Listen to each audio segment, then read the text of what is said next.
Hey, second mandolins, octave mandolins, and mandocellos.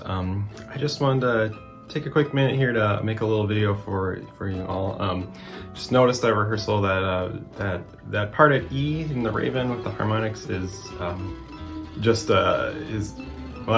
probably the most challenging part of the piece, and it might be a new technique for a lot of people. So I thought I'd just take a moment to just show a little demonstration of how I play that part when I've done the recordings and wrote the piece initially. So I'll do a close-up on what my hands are doing from the front, and I'll also try to do like a top-down so you can see what I see when I'm doing this. So yeah, here we go. Okay, so first things first, the first thing you want to do, so when you're playing harmonics, if you don't know, you, instead of fretting a note, you just touch the string over the fret and take your finger away right away to let the string ring. And it creates this ringing sound. So when you're doing that, you just lightly touch your finger to the string. You don't press it down. And for this part of the Raven, where a lot of harmonics are played up here at the 12th fret, in this part of the Raven at E, we're going to be playing harmonics at the 7th and 5th frets. So a couple things about this. When you're playing harmonics, you want to try to use not the calloused tip of your finger, but you want to try to use the kind of fleshy pad part of your finger. That helps the harmonic ring out a little better. You also maybe want to pick a little bit closer to the bridge than you usually would. So at least, if you have F holes, like right between the F holes. If you have an instrument with an oval hole, get between the oval hole and the bridge. That'll really help them ring out clearly. And also, we kind of talked about this last night at rehearsal, but where you normally kind of have this violin grip through when you're playing, where your hand is sideways. To play this harmonics, the easiest thing to do is to turn your hand so that your fingers are parallel to the frets. It makes it a lot easier to see the pad of your finger touching the string right over that fret. And in the case of the Raven, it lets you actually play the whole thing pretty much without moving your hand. I use my ring finger for the two harmonics on the 7th fret, and my pointer finger for the harmonic on the 5th fret. And that 5th fret on the D string is really the hardest one. So that's the one where you're going to want to make sure you're right over that 5th fret, and that you're picking a little closer to the bridge than usual.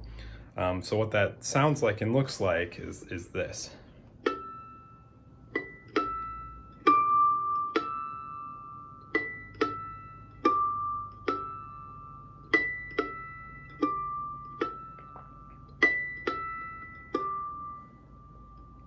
I'm picking up my fingers a little more than I would if I was probably playing it, but just trying to show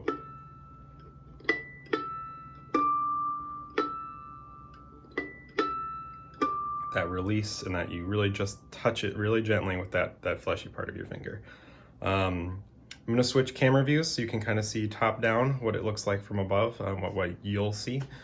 All right, we'll see how this works. Trying to get this angle might be a little hard, but so again, you want kind of this guitar grip, not the violin grip, guitar grip. Use the fleshy part of your finger right over the fret marker, and it goes like this.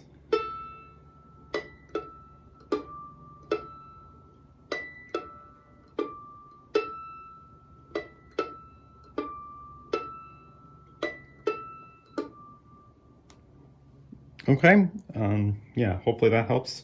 I'll demonstrate on octave mandolin as well. All right, on octave, this is a little bit easier. It's the harmonics are just a little easier to hit on the longer strings. But yeah, same thing. You want that guitar grip.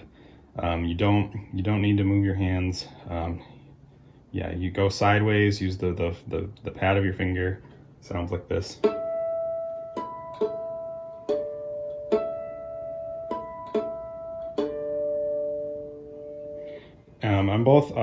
On both octave and normal mandolin, you can kind of do this.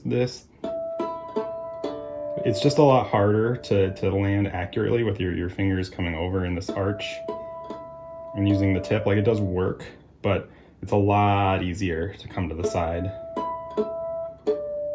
and use that pad. It rings a lot cleaner. So yeah, I just strongly recommend that. Cellos, obviously you don't have that top string, so your part just goes